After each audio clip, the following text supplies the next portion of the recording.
Good afternoon, Israel Briefers, and welcome to another edition of the Israel Brief with me, Rolene Marks, right here in Modi'in, in sweltering Israel. And as always, you guys join me every Monday to Thursday for a look at the top stories making the headlines in Israel. As always, we do it in partnership with these guys, Lay of the Land. And I don't know, I'm not a technical person, so I was faffing with my phone, and if I've done something weird to the lighting, please forgive me. I keep trying to fix it. Anywho, on with the show, a reminder to you that if you do have any questions that you would like answered on the Israel Brief, please be in touch with us via our website or our social media. And a reminder that every Thursday I announce your choice for Mensch, the great person or people of the week, and the morons of the week. So if you have anybody you would like to recommend or nominate, please be in touch with us via our website, our social media, etc. Today is day 655, and this is your daily reminder that there are still 50 hostages being kept in the hell of Gaza. It is extremely hot here in Israel, very, very humid, and we are absolutely distraught about the conditions that those who are still alive are being kept in. Do they have access to hygiene? Do they have access to food? What is the situation there? Notably absent from statements and headlines is any concern about the everyday situation for our hostages by many around the world. And this is why we at the Israel Brief are committed to reminding everybody every single day that we will not rest, we will not forget until all of our hostages are safely home. So let's begin with the top story. Today's Israel Brief takes us around the world, and we begin with the United States. And the New York Post reporting a short while ago that US President Trump has decided to withdraw the United States from UNESCO.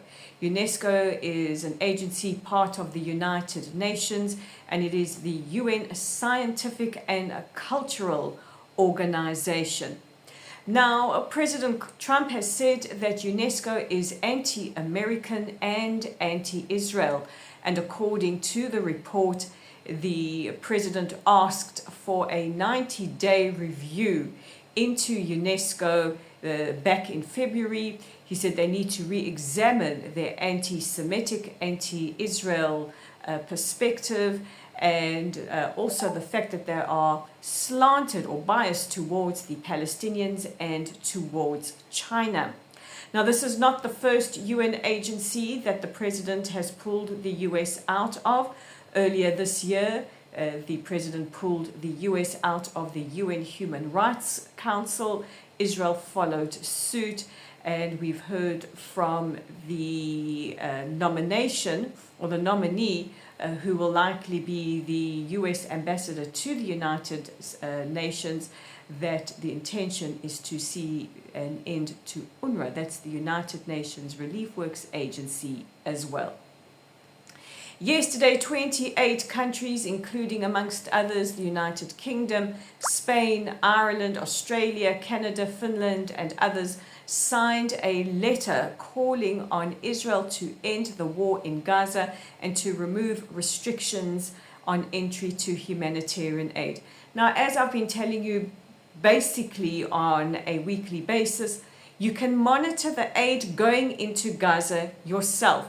It is all there. I don't know if there's somebody that's lazy in the foreign ministries of these countries, if their ambassadors here don't inform them, or whether or not they are pandering to the more and more radicalized pro-Muslim street in their countries, but aid goes in on a daily basis. We also have the GHF, the Gaza Humanitarian Foundation.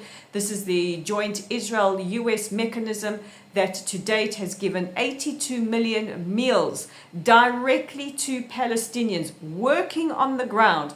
The GHF are calling on countries, calling on aid agencies to join them in these efforts on a daily basis. I don't know if it's falling on deaf ears or if it's pandering to something more nefarious, and that is an orchestrated campaign to ensure that the GHF stops and the corrupt UN continues its aid distribution. Hamas wants the UN to continue aid distribution, which tells you everything you need to know about Hamas's ability to control the distribution of aid. The letter also calls for the release of the hostages. Of course, it's one throwaway line. They do not go into detail and express their abject disgust and concern for the fact that there are still 50 hostages being held captive. Now, Israel has responded, and I will read to you directly from Israel's Ministry of Foreign Affairs, their response, which says, Israel rejects the joint statement published by a group of countries as it is disconnected from reality and sends the wrong message to Hamas. All statements and all claims should be directed at the only party responsible for the lack of a deal for the release of hostages and a ceasefire, Hamas, which started this war and is prolonging it. Instead of agreeing to a ceasefire, Hamas is busy running a campaign to spread lies about Israel. At the same time, Hamas is deliberately acting to increase friction and harm to civilians who come to receive humanitarian aid.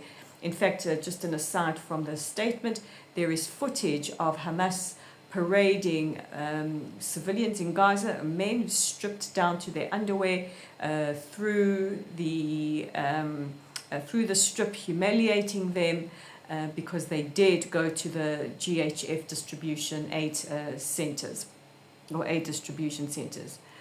There is a concrete proposal for a ceasefire deal, and Israel has repeatedly said yes to the proposal while Hamas stubbornly refuses to accept it.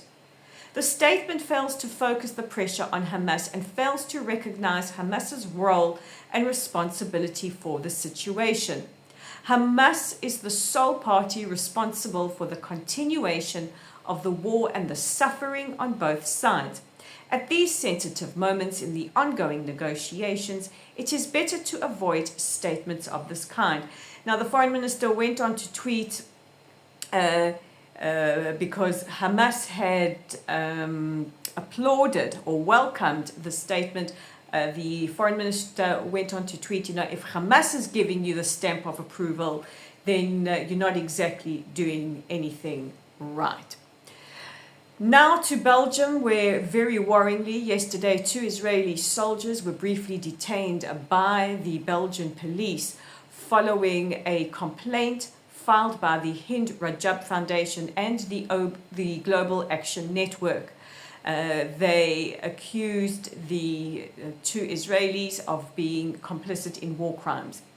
Now, according to the 2 Israelis who spoke to Israel's Channel 12, the police detained them at a secret police station and also beat them.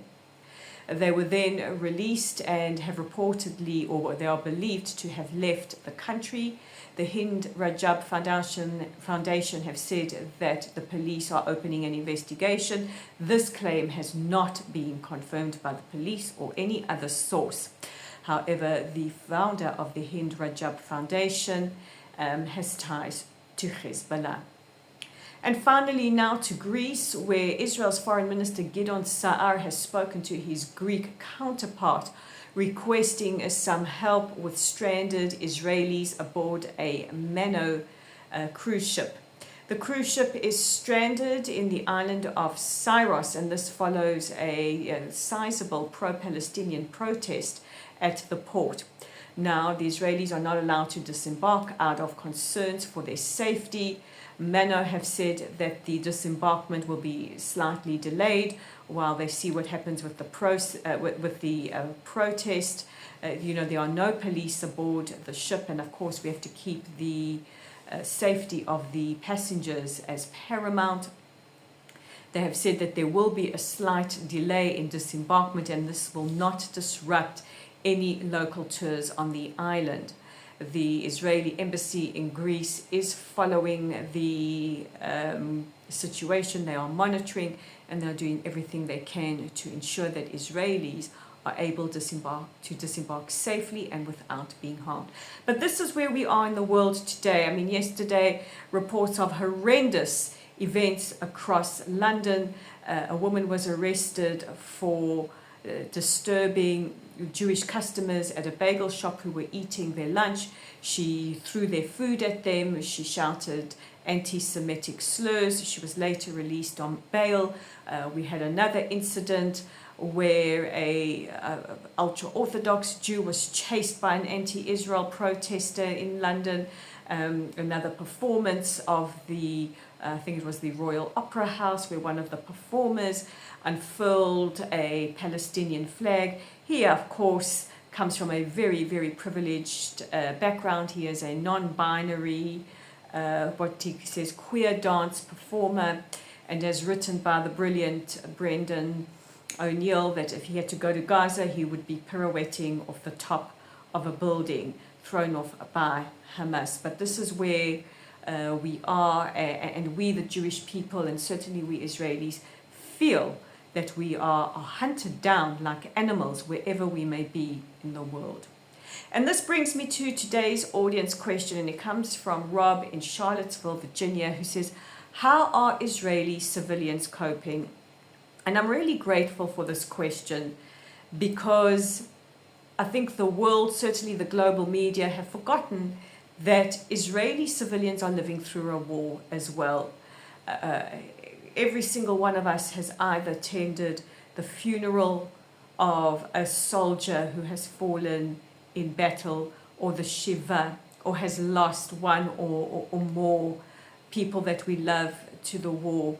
We have the untenable hostage situation that we cannot even begin to imagine a thought of healing until our hostages are home. And we still have missiles, at least 2 today, fired by the Houthis in Yemen towards our population centers. One at 5:30 this morning, setting off sirens. And let me tell you something, to wake up to the early warning, which makes a big noise, and thank God for our early warning, followed by sirens, it does do something to our nervous systems. The one a little later on in the day fell before it reached Israeli airspace. To live still with the trauma of the events of the 7th of October, and we are still trying to heal our nervous systems following the war with Iran. And then to compound it all, we have global anti-Semitism.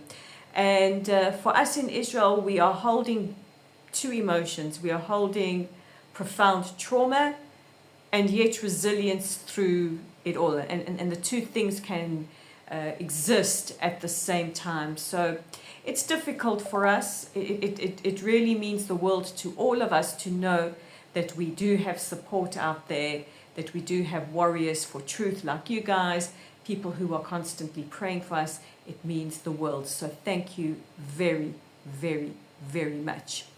And now just a reminder as we close out that if you like our content, we've got so much more on our website at www.layoftheland.online. If you enjoy our content here on the Israel Brief, please hit that red subscribe button. We want to increase our viewers to over 2,000, at least by the end of the year. It's a modest ask, so if you could help us with that, that would be great. We are on Facebook at Lottel's site, on Instagram at Rolene_Marks, and on LinkedIn at Rolene Marks, and on X at Lay of the Land 5. So guys, God bless you all. Thank you for everything you do for us, and I will see you again tomorrow. Bye for now.